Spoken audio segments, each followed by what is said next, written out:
How were the Taliban able to once again seize power in Afghanistan? How does the US withdrawal and collapse of the Afghan government compare with the 1989 Soviet exit and its aftermath? Welcome to Connections, the Arab Studies Institute interview program on current events, policy questions, and new ideas. I'm Mouin Rabbani, and for this episode, we're delighted to be speaking with former United Nations Under-Secretary General Benon Sevan.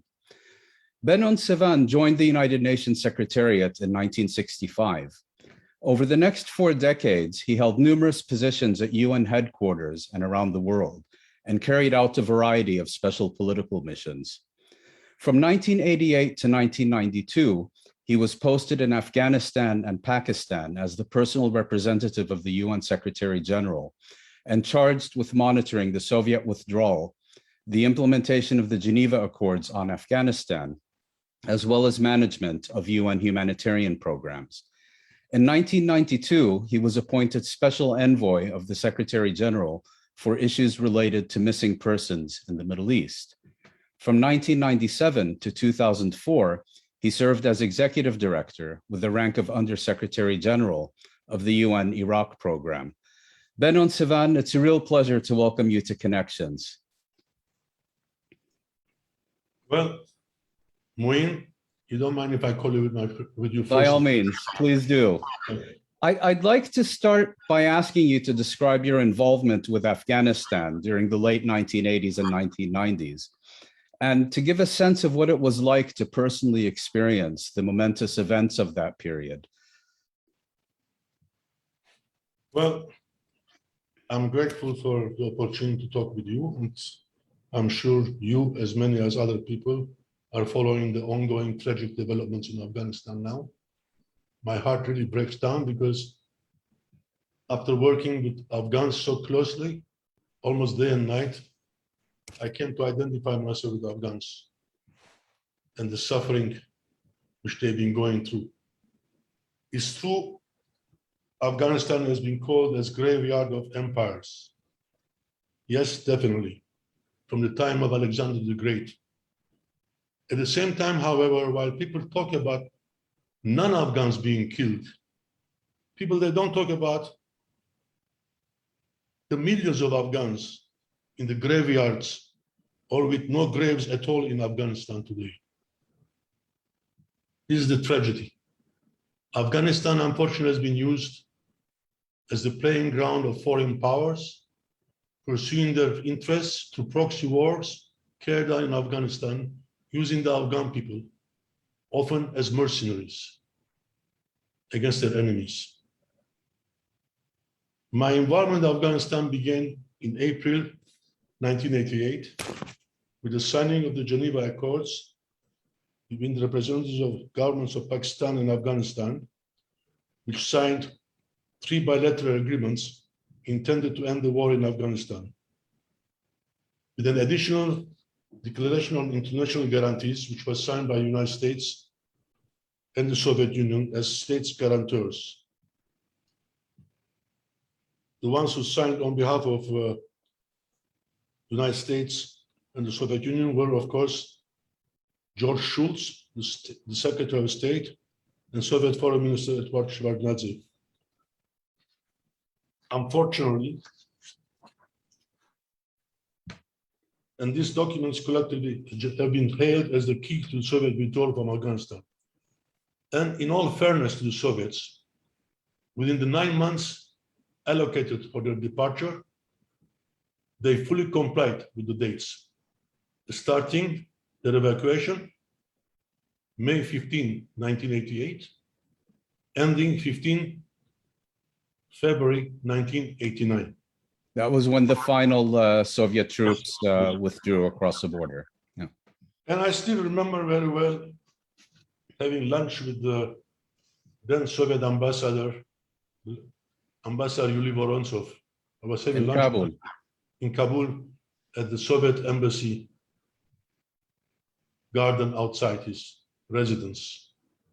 He said, Benon said, did you see the number of people outside the embassy? I said, yes, there were almost 100 journalists, TV cameras, you name it. He said, I'm sorry, I will disappoint them very much, he said, because they all expect me to fly out of the Soviet embassy's roof by helicopter. And he did not fly out of the embassy's rooftop like Americans did in Vietnam. And look at the mess today, what's happening in Afghanistan at the Kabul airport. It's horrible what's happening. People hanging on the planes which are taking off.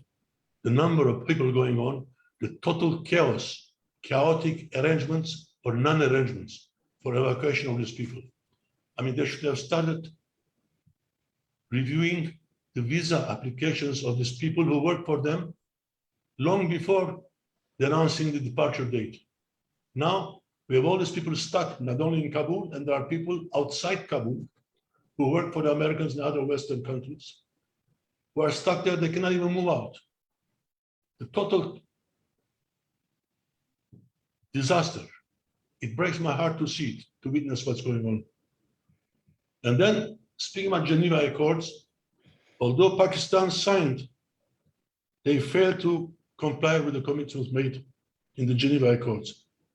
They're supported by the United States with the provision of, they provided military supplies and financial support of Saudi Arabia. They continued to arm the Mujahideen leaders who were based in Pakistan, and their preference was to give the highest amount of money and the volumes of armaments to the extremist Mujahideen leaders. With the purpose of overthrowing the government that remained after the Soviets left. And the blue-eyed boy at the time was Hekmatyar, who's still around. Gulbuddin Hekmatyar, who's now a member, I believe, of the Reconciliation Commission. Yes. Together with former President Karzai and Abdullah. Yes. He's a survivor. And then, in a letter dated 12 September 1991, following the Geneva Accords, the letter addressed to Secretary General Perez de Cuellar, the Foreign Secretary of the United States informed Secretary General that the US and the Soviet governments will be announcing that day an agreement to discontinue their weapons deliveries to all Afghan sites, effective 1 January 1992. And that he informed the Secretary General also that he had sent messages to the governments of Saudi Arabia and Pakistan, urging that they fully support this cutoff, stressing that an end to the external military supply will give the strongest possible boost to the political process. He also praised the efforts of the United Nations in the effort to bring peace to Afghanistan and reiterating their full support. Yes, the letter states about full support, but when the chips are done and look what happened, at the end of the day, they sided with Pakistan, which utilized support received from the United States and the Saudi money.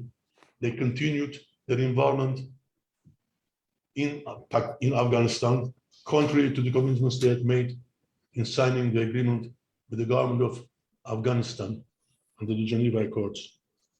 So, sorry, just to interrupt, but so there was supposed to be an international arms embargo beginning in January of 1992. Yes. I believe the Soviets did stop supplying the Najibullah government. The Soviets fully complied with the Geneva Accords.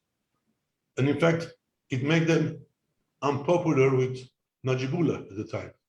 He was worried more from the Soviets on the other side. At the same time also, when the Geneva Accords were signed and the Soviets withdrew, everybody said Najibullah will not even last one day. He lasted more than 3 years. And here we have Ashraf Ghani, who ran away from Afghanistan in less than a month. In fact, what happened was, of course, the moment the Americans decided to have their bilateral talks with the Taliban, abandoned Ashraf Ghani and his government. And that emboldened the Taliban, which felt that they had already won the war. Therefore, there was no need for them to negotiate concretely and to implement what they may or may not have agreed upon. The trouble is, that let me talk about what happened after the withdrawal of Soviet troops. Yeah, please. Briefly. I like to say one thing. As I always said, in fact, one of my first cables I sent to the Secretary General from Afghanistan was to say, I see the light, but not the tunnel.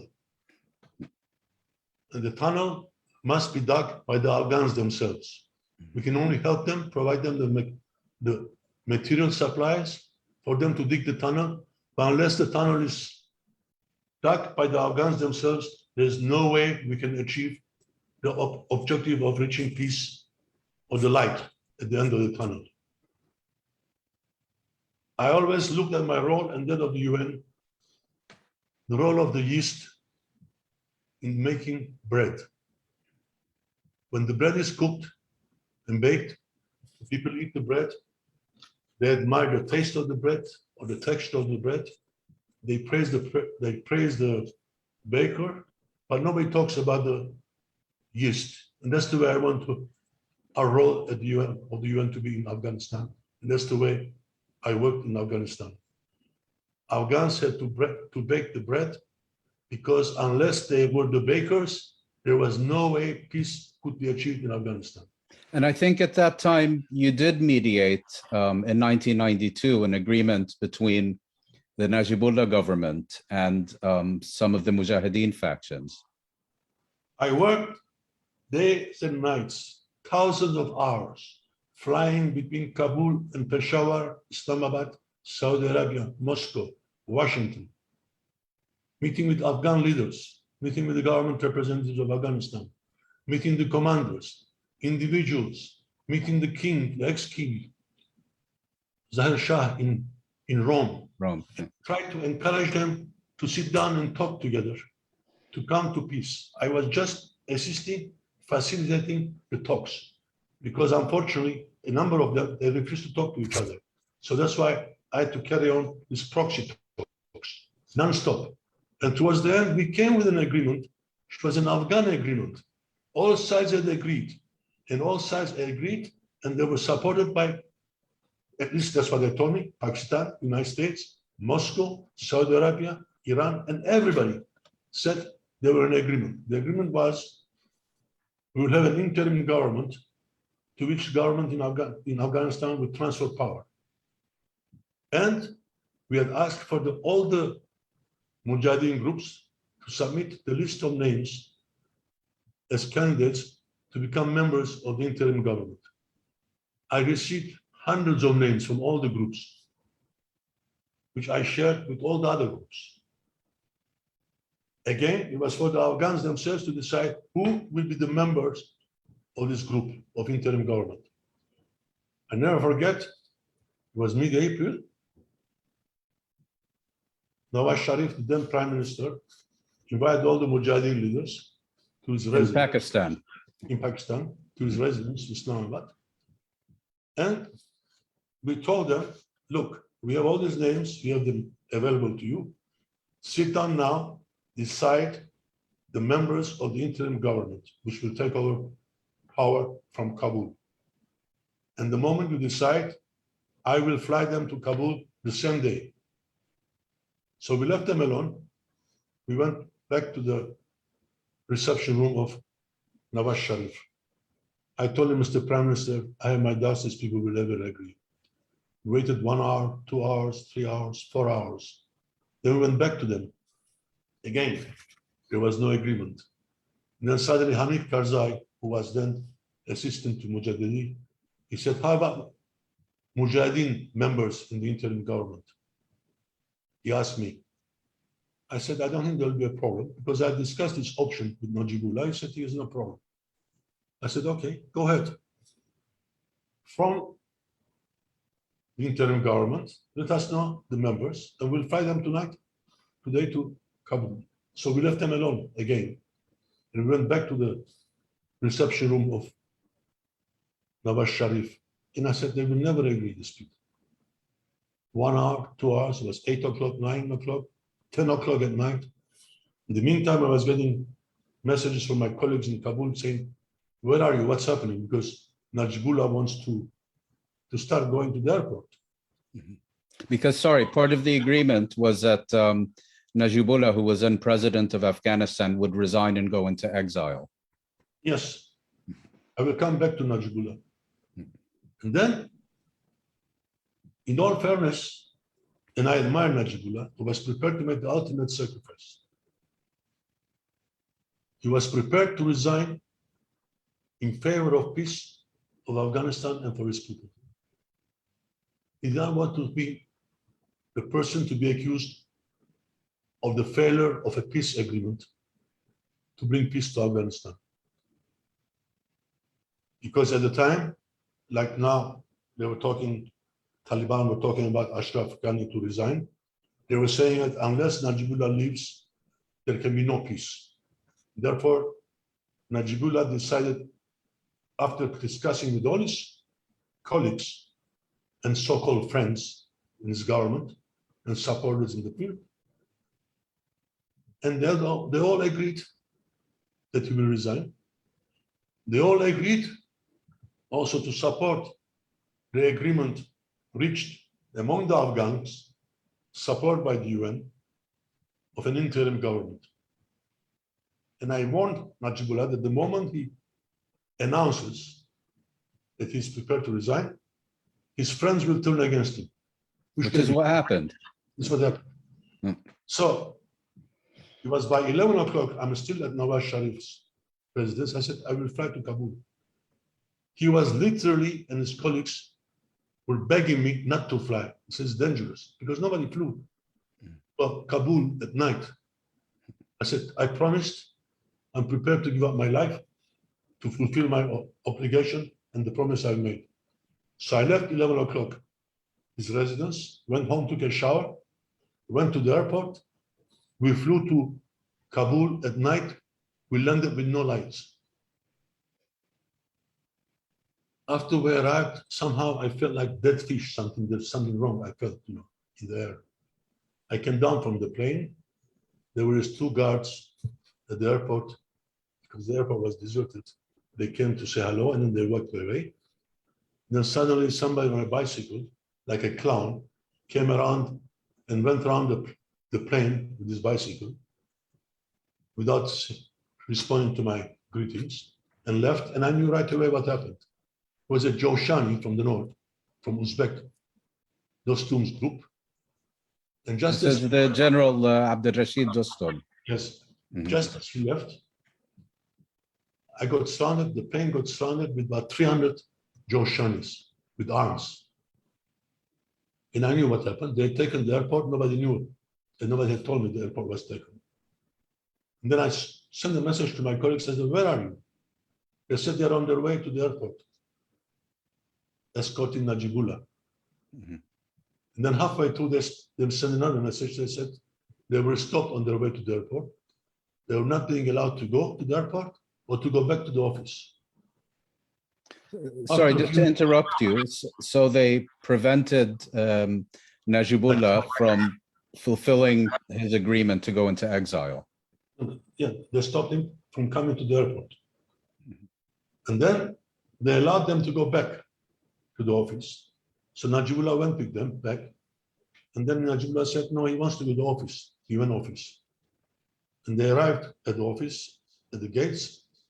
My colleagues sent me a message saying that Najibullah wants to go into the office. What do you say? I said, he's still the president, you allow him inside. So Najibullah went to our office. And then he sent me a message that he's sending his chief of security to help me negotiate to get out of the situation that I was forced into. His security chief never showed up.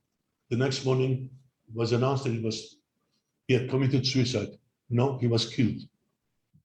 And then also he said to me, he's sending General Azami to the airport to help me out of the situation. Azami showed up at the airport, and I could feel he had betrayed Najibullah already. Finally, it was agreed that the plane can go back to Islamabad because I told him I'm staying in Kabul. Sorry, but why did they prevent Najibullah from boarding the plane? Was it an assassination attempt or Well, I something? don't know. It was difficult to say. Maybe some people knew what was going to happen, because if they had come, if we had flown that day, they would have blown up the plane. I have no doubt about it. The thing is that, so Azami organized, so therefore they agreed that the plane can leave back to Pakistan. And just as I told the captain, he started the engine. I said, stop it. He didn't hear me. So I jumped into an open jeep. I drove it myself and blocked the runway to make him stop. Because I want to make sure the runway is clear. Nobody's going to hit the plane. So finally, was everything clear? The plane went off. And I went back to the office and I met Najibullah there. At the UN office? The office, my office. He was sitting Yes. at my desk. And I said, I'm very sorry what happened. And he said, look, he was prepared to resign, as he called it,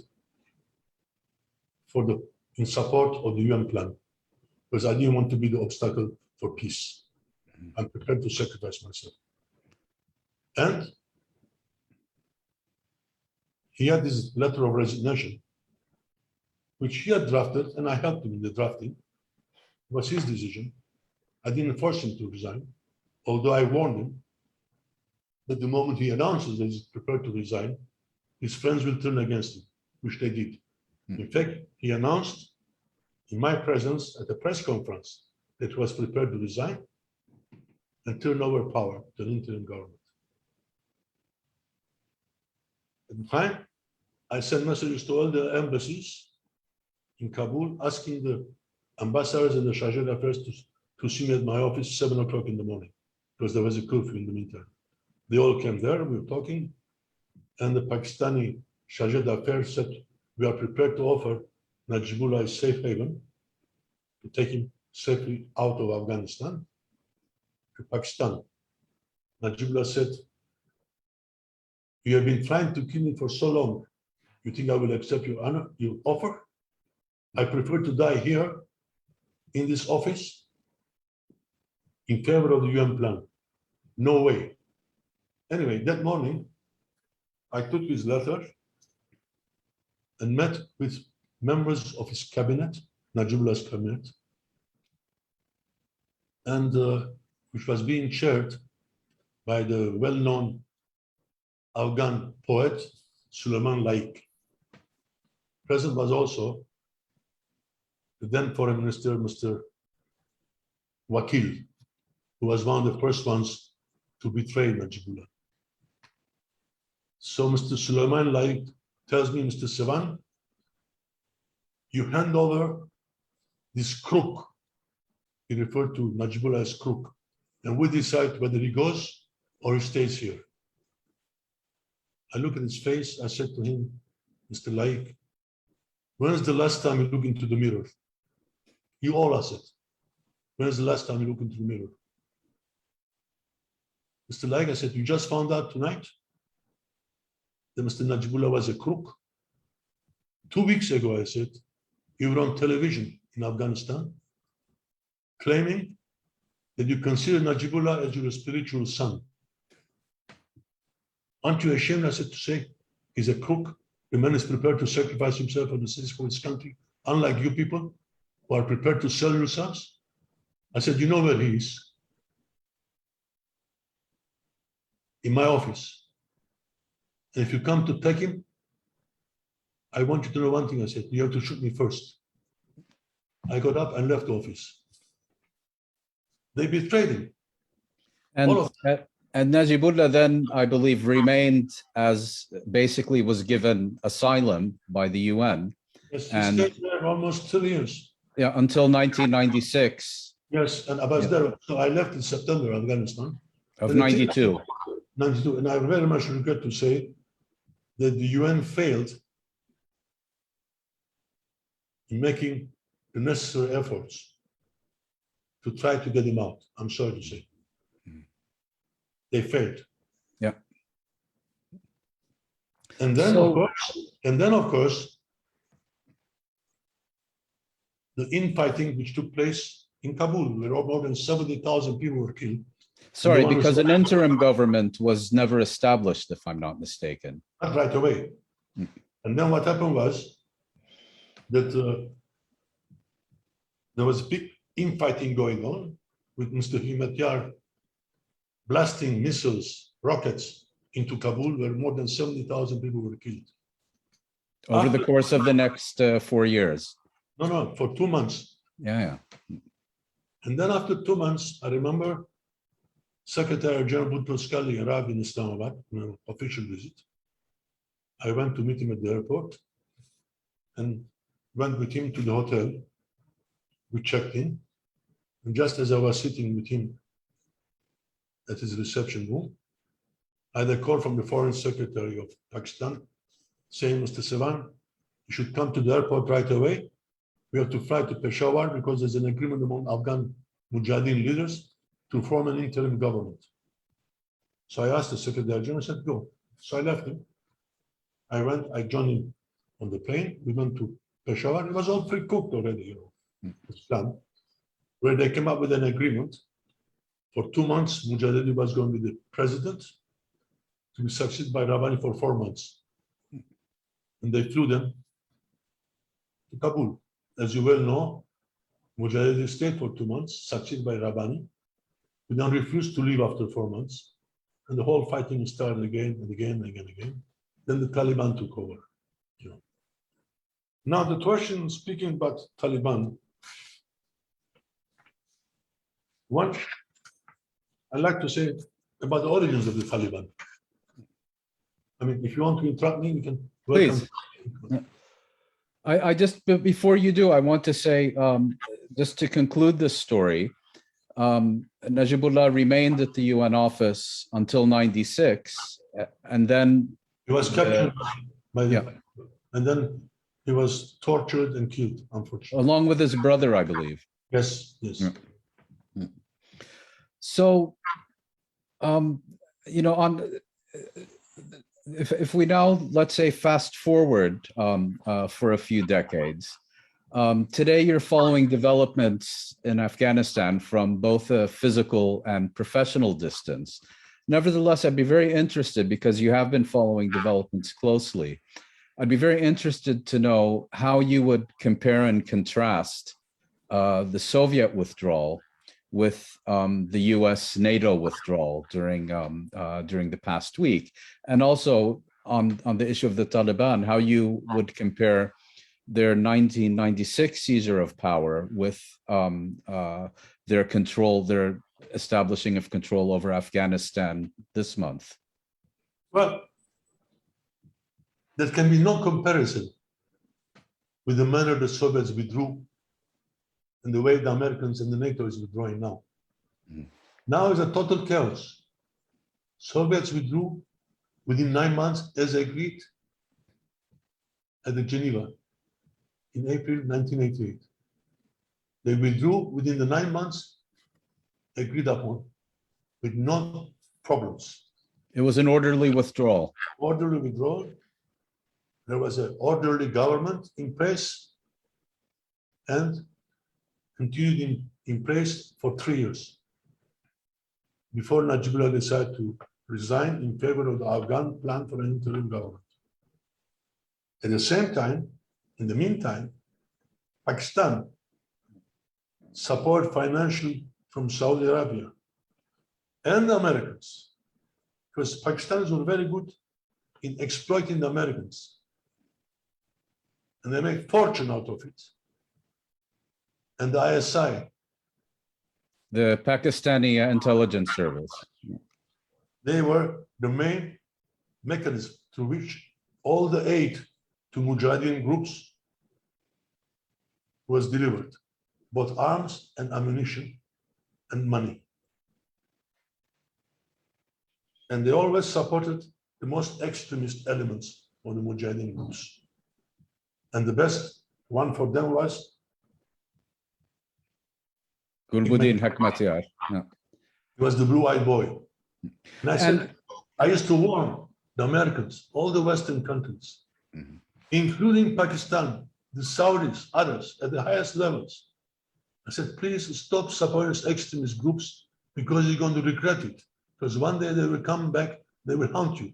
I never forget the American ambassador in Pakistan telling me, well, Mr. Sevan, we know, but they're very good in killing the Russians. I said, tomorrow it's going to be you and your own soldiers and your own Americans. And as they say, the chicken came back home to roost.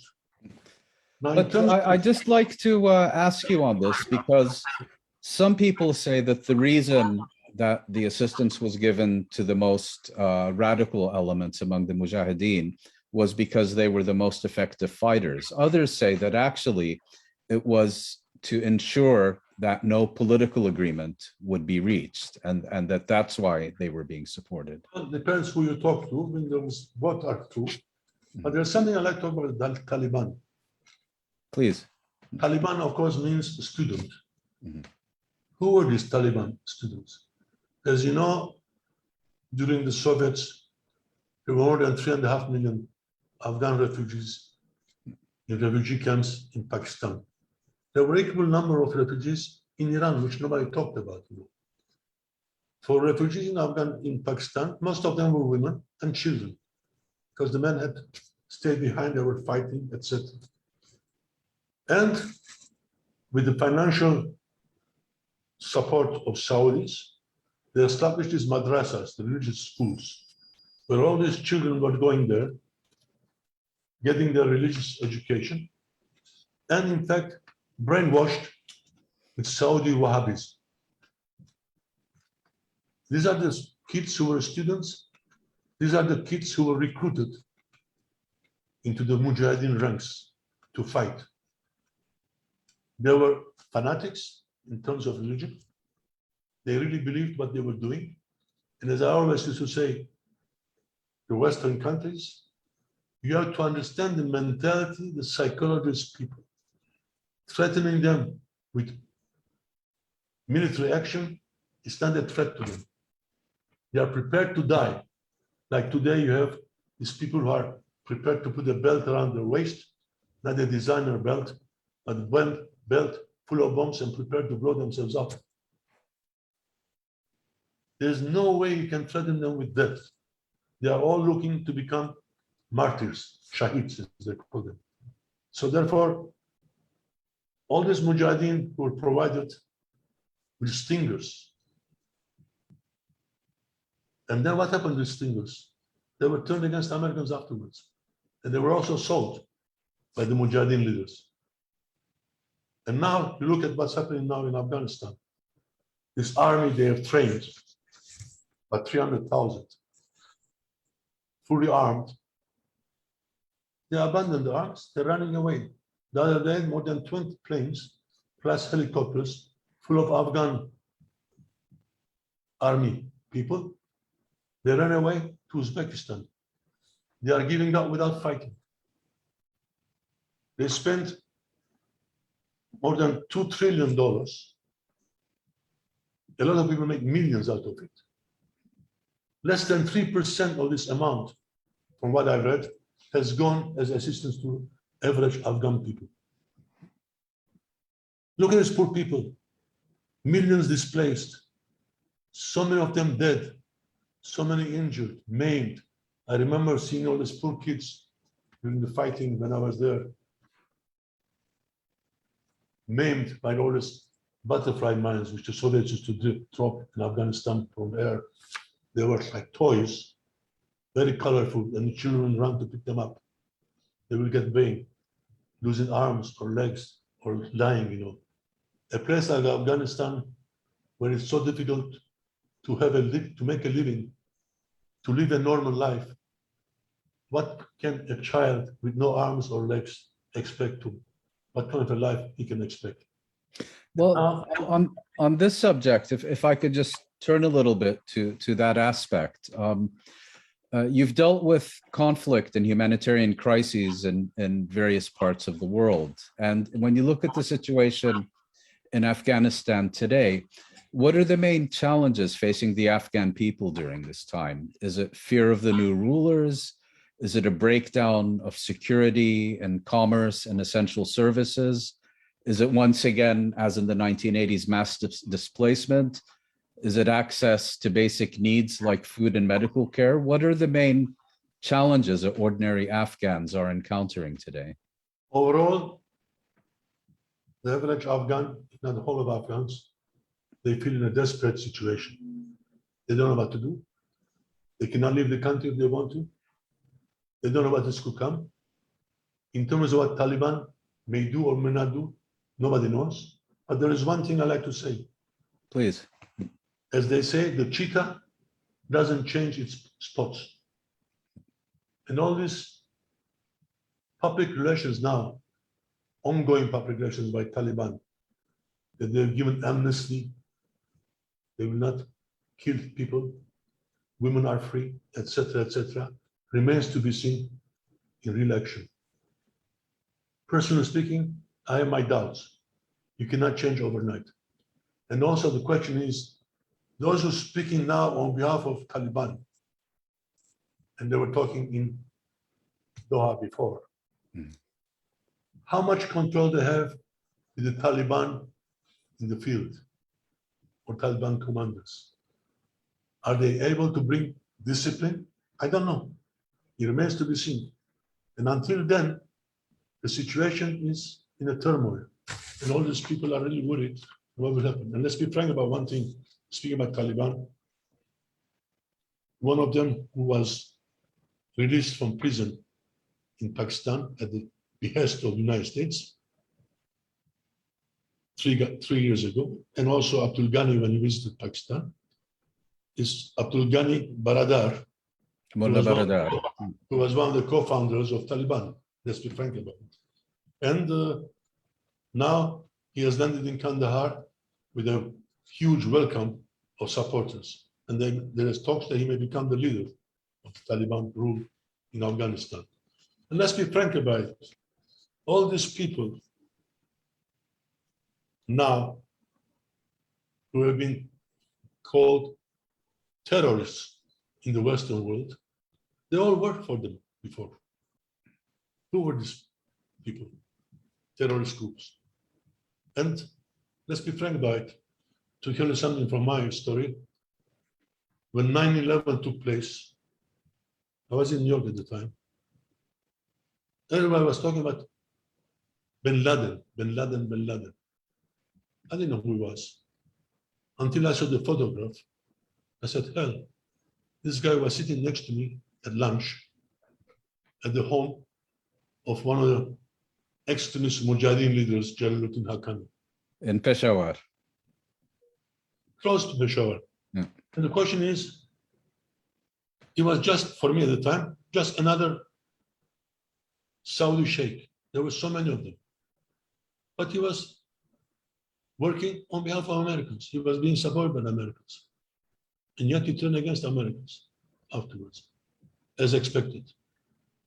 So when you say terrorist, depends on whose side you are. As they always say, one's terrorist is the other one's liberation fighter. And all these people, they were supported by them, including Saddam Hussein, who was supported by the Western countries. He was encouraged to attack Iran for 8 years. I never forget Mr. Kissinger saying, we should continue our support, enough to continue the war, but not enough to win the war.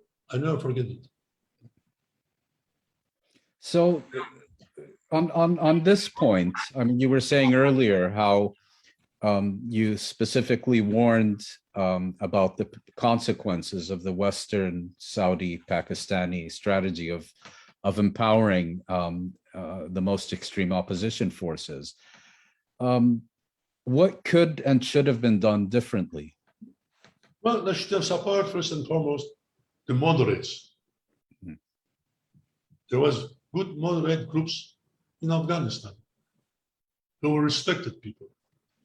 But people in Pakistan, the extremists, they didn't want a moderate government. I never forget, I was having lunch one day with the president of Pakistan, Ghulam Shah Khan. And I was telling him, I said, please, Mr. President, stop supporting these extremist groups. They will come and haunt you. He said, my brother Benon, I assure you, all we want is a peaceful Islamic Republic next to us. So, Mr. President, the way you're going, you will have an Islamic cemetery next to you. And cemeteries don't recognize borders. The cemeteries will cross the borders in Pakistan, which happened. And now that the Taliban are emboldened with their victory, let's be frank about it, against a superpower in NATO, they feel emboldened. This will also embolden the Haqqani groups in Pakistan. Pakistan has to watch out because they may pay a heavy price for all these things which was going on, which supported in Afghanistan. So therefore, it's important for the whole world to stop their differences and try to bring a peaceful solution, to persuade everybody to agree on a peaceful solution in Afghanistan to stop their proxy wars. Because this thing now, it will affect the whole region. Let's be frank about it. Afghanistan has all around its border Muslim countries, where there are also extremist groups. So all these countries, their governments, I'm sure they are concerned what may be the effects in their own countries. Because the victory of Taliban will encourage those also in these other countries to promote themselves. And now that Taliban have taken over Afghanistan, they have released thousands and thousands of prisoners, including Al-Qaeda members and ISIS members. They're not going to fight these people, no matter what they say. So getting back again to, you earlier referred to Afghanistan as the graveyard of empires, as it's widely known. If we look at it from that perspective, the question is, could the Soviet Union and more recently the United States and NATO, could they have succeeded in Afghanistan? Or was the failure of their military intervention a foregone conclusion? In other words, did the Soviets and Americans fail because of tactical errors they committed during the war? Or was the occupation in and of itself a strategic error and the root of their ultimate defeat? Both is correct. Both are correct. But there's one thing I'd like to say, as I said before. Their intervention was not to try to bring peace in Afghanistan. They used Afghanistan as the terrain from where they carried out their proxy wars against each other. Well, I was going to say the other thing Afghanistan is known for, of course, is as the location of what's called the Great Game in Central Asia. It was, and when the Soviets were there, of course, the Americans wanted, basically, they were trying to make the Soviets pay for what they believed Soviets did to Americans in Vietnam. Let's be frank about it. And they told me, we want them to suffer for what they did in Vietnam. They were so happy. There were some Vietnam veterans also there with the Americans. They were so happy every time a soldier, Soviet soldier back then. Soviets, they lost a lot of money, thousands of people of armed forces. And as I said, they did not go there to bring peace to Afghanistan. They went there to fight their war against Americans, and Americans fought against them. And the Afghan people, what's the name, paid the price. And I always used to tell these people, remember one thing I said, you can rent them, you cannot buy them. Whoever pays most, they will fight on their behalf. Therefore, Afghans were used as mercenaries in their fights against their own enemies, foreign powers. So therefore, they didn't really care for Afghanistan, basically. And the Afghan people are the ones who suffered, and they're still suffering, and will suffer for a long time to recover. Millions of Afghans are refugees. Millions of Afghans are disabled. Millions of Afghans are displaced. And who's going to provide them food and medicine or this and that? Who? I do hope the humanitarian efforts will continue. I do hope that Taliban will try to control themselves and welcome aid from outside for humanitarian aid to their people. And I do hope that humanitarian workers who have been doing a fantastic job under very difficult conditions, including the United Nations, will be allowed to proceed with the help of Afghanistan. And speaking about humanitarian workers, tomorrow is the 18th anniversary, by the way, of the bombing of the UN headquarters in Baghdad, where I was present.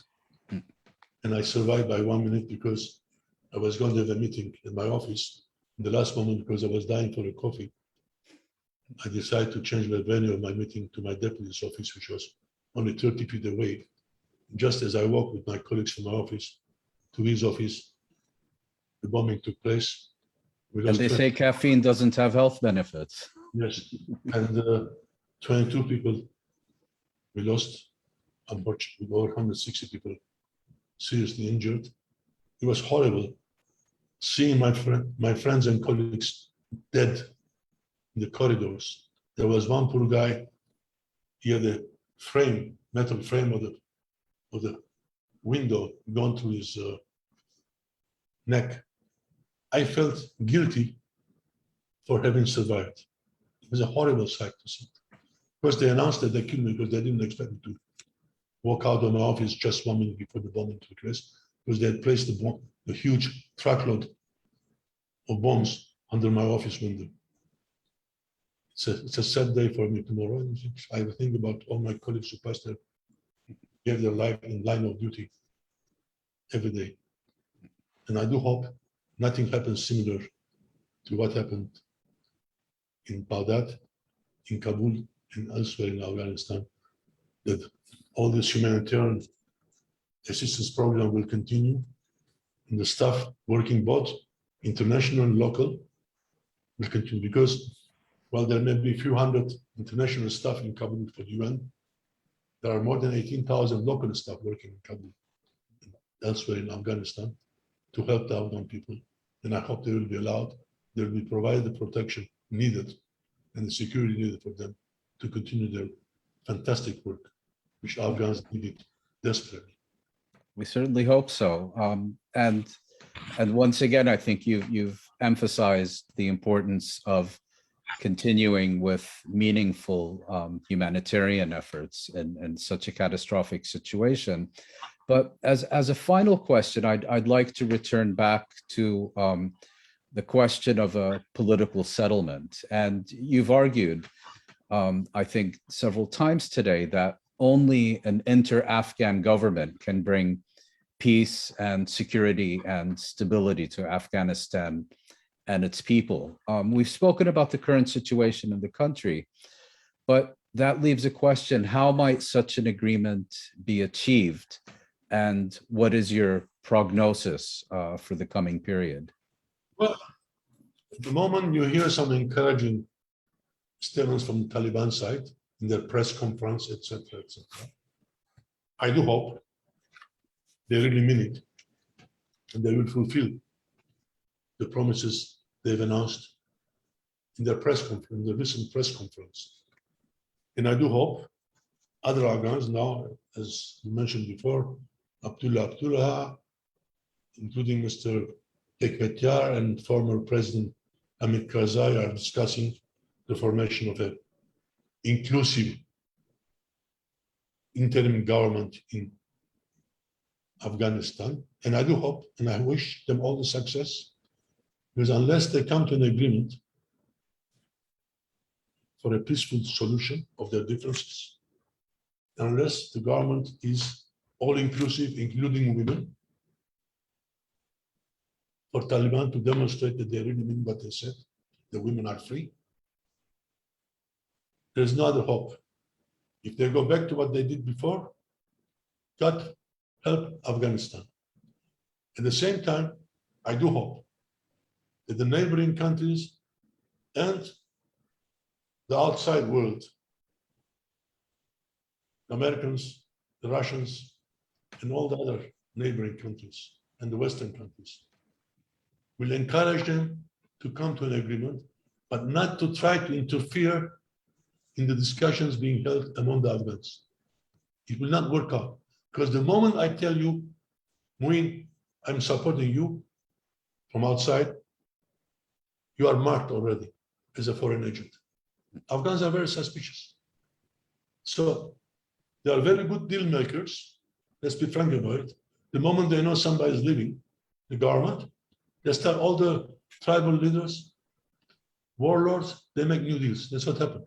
Look what's happening now after Ghani left. Even before he left, they were making deals already. So they should let Afghans, what they should do is try to encourage them and facilitate their discussions, but not interfere or impose anything on them to do. There's no other way. And I do hope all the governments concerned outside, they coordinate together their recognition of the government in Kabul and not try to take advantage over the other one by rushing to quick recognition of the current situation. Benon Sevan, on that potentially hopeful note, I'd really like to thank you for taking the time to share your experiences and insights with Connections. Thanks once again. You don't realize, Mouin, the number of times I cry when I see it on the news, what's going on. To see this suffering, I suffer with them. They deserve better, these poor people. They deserve better. They're wonderful people, but they have been used and used and used by foreign powers. I'm sorry to say.